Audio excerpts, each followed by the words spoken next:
வழியும் சத்தியமும் ஜீவனுமானவரின் நாமத்தினாலே உங்களை வாழ்த்துகிறேன். வேதமின் மன மகிழ்ச்சி. 2 ராஜாக்களின் புத்தகம் 12ஆம் அதிகாரம் 11ஆம் அதிகாரத்தை கடந்த எபிசோடில் நாம் பார்க்கும் பொழுது யோவாஸ் ராஜாவானார் என்பதை குறித்து நாம் பார்த்திருக்கிறோம். அத்தாலியால் எல்லா ராஜவம்சத்தாரையும் கொன்ற பொழுது அவளுடைய மருமகன் யோய்தா என்கின்ற பிரதான ஆசாரியன் ஒரு குழந்தையை ஒழித்து வைக்கிறார். அத்தாலியாளினுடைய பேரனை தான். யோய்தாவும் அவருடைய மனைவி யோசேபால் 2 பேரும் சேர்ந்து ஒரு வயதில் அந்த குழந்தையை ஒழித்து வைத்து 6 வருஷம் கழித்து 7வது வருஷத்துல வந்து யோய்தாவை அரசனாக்கினதையும் அத்தாலியால் கொல்லப்பட்டதையும் கடந்த எபிசோடில் நாம் பார்த்தோம். இப்பொழுது அந்த யோவாஸ் ராஜா என்ன செய்தார் என்பதை குறித்து 12ஆம் அதிகாரம் சொல்லுகிறது.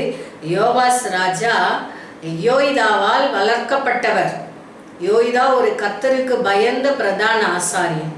ஆகவே இந்த பிரதான ஆசாரியனுடைய நாட்களில் எல்லாம் யோவாசும் கர்த்தருக்கு பயந்தே நடக்கிறார். ஏனென்றால் அவருடைய போதனை, வளர்க்கப்பட்ட விதம் இல்லையா, அதனுடைய வழியிலேயே இவர் கர்த்தரை பிரியப்படுத்தும்படி தன்னுடைய யோசபாத் எப்படி நடந்து கொண்டாரோ அதை போல இந்த விக்கிரக வணக்கங்களை எல்லாம் ஒழித்து விட்டு மேடைகள் மாத்திரம் இருக்கிறது என்று இந்த மேடைகளை அகற்றுவதற்கு எந்த ராஜாவும் தைரியத்தோடு முன் வரவில்லை. அதை போலவே இவரும் இருக்கிறார். மற்றபடி கர்த்தருக்கு செம்மையானவைகளை செய்தார். 2ஆம் வசனம் சொல்கிறது, யோய்தா யோவாசை போதகம் பண்ணின நாளெல்லாம் அவன் கர்த்தரின் பார்வைக்கு செம்மையானதை செய்தான், மேடைகள் மாத்திரம் அகற்றப்படவில்லை. இப்போ யோவாசுடைய நாட்களில் தேவாலயத்தில் நிறைய சீர்திருத்தங்கள் செய்யப்படுகிறது. அங்கே தேவாலயத்தில் பழுது பார்க்கப்படுகிற பணிக்கென்று ஆசாரியர்களிடத்திலே அவர் சொல்லுகிறார், உங்கள் காணிக்கைகளை எல்லாம் வைத்து, அங்கு கொண்டு வரப்படுகிற காணிக்கைகளை நீங்கள் வைத்து ஆலயத்தை பழுது பார்க்க வேண்டும் என்று சொல்லி. ஆனால் ரொம்ப வருந்தப்படத்தக்க ஒரு விஷயம் என்னன்னு சொன்னால் 6ஆம் வசனம் சொல்கிறது, ஆனாலும் ராஜாவாகிய யோவாசின் 23ஆம் வருஷம் மட்டும் ஆசாரியர்கள் ஆலயத்தை பழுது பார்க்கவில்லை. எவ்வளோ ஒரு மோசமான விஷயம். அங்கே இருக்கிற ஆசாரியர்கள் ஒரு காரியத்தையும் செய்யலை. 23ஆவது வருஷம் வரைக்கும் செய்யலை. அப்படி என்றால் அந்த பணத்தை எல்லாம் அவங்க என்ன பண்ணாங்க? அவர்கள் தங்களுக்கென்றே வைத்து கொண்டார்கள். ஆலயத்தின் பழுது பார்க்கிற பணியை அவர்கள் செய்யவில்லை. தங்களுக்கு கொடுக்கப்பட்ட விஷயத்தில் உண்மையும் உத்தமமாய் இருக்கவில்லை. ஆலயத்தை பார்த்து கொள்வது, பராமரிப்பது தான் அவர்களுடைய பணியும் கூட. அவர்கள் தங்களுடைய பணியை செவ்வனே செய்யவே இல்லை, நிர்விசாரமாய் வாழ்ந்தார்கள் என்பதைத்தான் இது காட்டுகிறது. அவர்கள் செய்யாதபடியினால் மாற்று ஏற்பாடு ஒன்றே யோவாஸ் செய்கிறார். என்ன செய்கிறார்? ஆசாரியனாகிய யோய்தாவையும் மற்ற ஆசாரியர்களை அழைப்பித்து, நீங்கள் ஆலயத்தை பழுது பாராதே போனது என்ன? நீங்கள் அப்படி விட்டுட்டீங்க, இனி விட்டுருங்க, நாங்கள் பார்த்துக்கிறோம் என்று சொல்லி இவர் என்ன செய்கிறார்?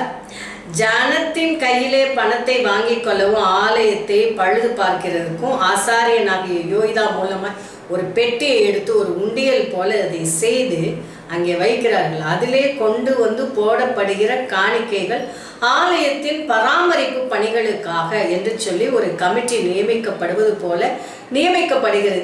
இப்படி நியமிக்கப்பட்டவர்கள் அந்த வேலைகளை அழகாய் செய்து அந்த பெட்டியில் வருகின்ற காணிக்கையை எடுத்து ஆலயத்தின் பழுது பார்ப்பு பணிகளை எல்லாம் செய்து அழகாய் பராமரிக்கிறார்கள். பாருங்கள், ஆசாரியர்கள் செய்யாமல் விட்டதே. இங்கே இதற்கென்று நியமிக்கப்பட்டவர்கள், தனியாய் நியமிக்கப்பட்டவர்கள் அழகாய் செய்து முடிக்கிறார்கள். இந்த வசனம் எதை காண்பிக்கிறது? உண்மையுள்ள மனுஷன் பரிபூர்ண ஆசீர்வாதங்களை பெறுவான். யாரா இருந்தாலும் நமக்கு கொடுக்கப்பட்ட வேலையிலே கர்த்தர் என்னை கவனிக்கிறார் என்று உண்மை உத்தமமாய் நடக்கிறவர்கள் யாராய் இருந்தாலும் அவர்களைத்தான் தேவனாகிய கர்த்தர் உண்மையும் உத்தமமும் உள்ள ஊழியக்காரனே என்று அழைக்கிறார். இது யோவாசின் நாட்களில் நடந்ததான ஒரு முக்கியமான விஷயம். ஆசாரியர்கள் காண்பித்த நிர்விசாரம், அதற்கு பிற்பாடு அது சரி செய்யப்படுகிற விதமும் இருக்கிறது. ஆனால் ஆசாரியனாக யோய்தா உயிரோடு இருக்கிற வரைக்கும் அவர் காட்டின வழிகளில் அழகாய் தேவனை பிரியப்படுத்தி செம்மையான காரியங்களை செய்து கொண்டு வந்த யோவாஸ் பிற்பாடு அதை தவற ஆரம்பித்து விடுகிறார். அவர் நன்றாக தேவனை பிரியப்படுத்தும்படி நடந்ததாக காணப்படவில்லை. நாளாகமம் புத்தகம் 2 நாளாகமத்திலே இந்த யூதாவின் ராஜாக்களை நாம் படித்து கொண்டே வருகிறோம் அல்லவா. இஸ்ரவேலின் ராஜாக்கள், யூதாவின் ராஜாக்கள், இவர்களை குறித்த 2 நாளாகமத்திலும் இந்த ராஜாக்களை குறித்ததான காரியங்கள் வந்து கொண்டே இருக்கிறது. ஆகவே இங்கே எழுதப்பட்ட அதே விஷயங்கள் அங்கும் எழுதப்பட்டிருக்கும். சில நேரங்களில் இங்கு எழுதப்படாத சில விஷயங்கள் கூடுதலாக நாளாகமம் புத்தகங்களில் எழுதப்பட்டிருப்பதையும் நீங்கள் பார்க்கலாம்.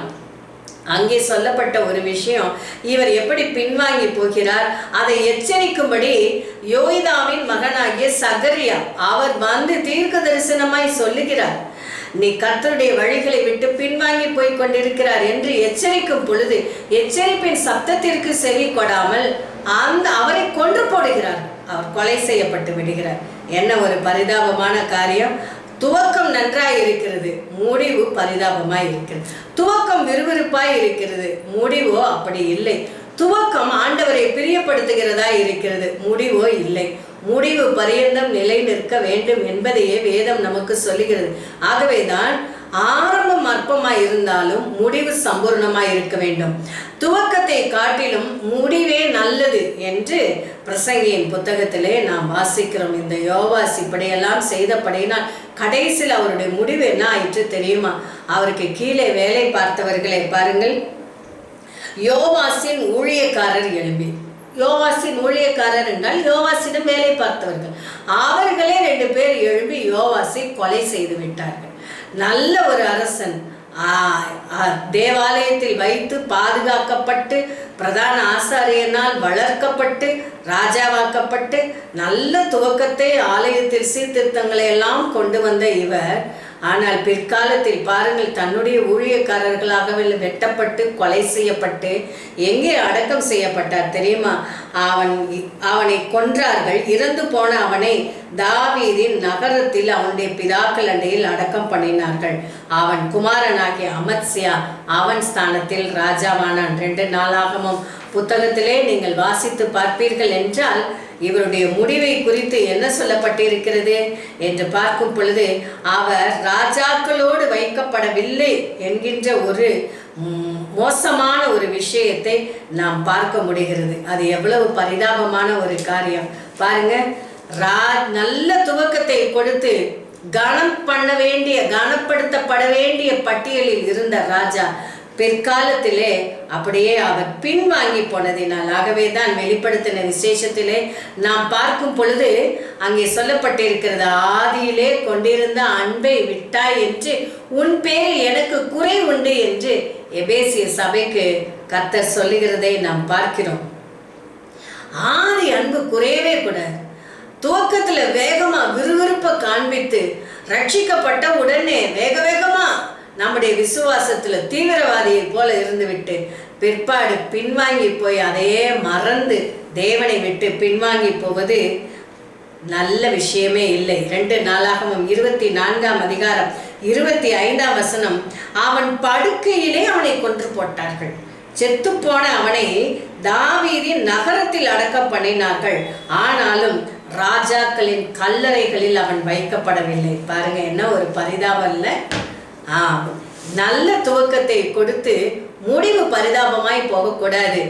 துவக்கம் எங்கேயோ ஆரம்பிச்சாலும் முடிவை நோக்கி போகும் பொழுது நாம் சரியாய் நிதானமாய் சென்று முடிவு பரியந்தம் நிலைத்திருந்து பரிபூர்ண ஆசீர்வாதங்களை சுதந்திரிக்க தேவன் உதவி செய்வாராக. யோவாசின் நாட்கள் முடிந்து யோவாசின் குமாரன் அமத்சியா ராஜாவாகிறார்.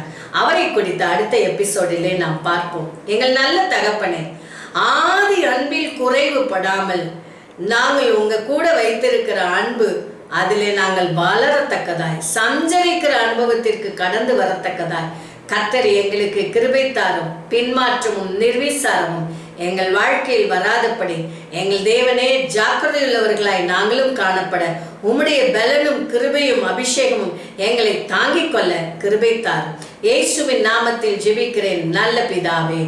ஆமென், ஆமென். God bless you. Amen.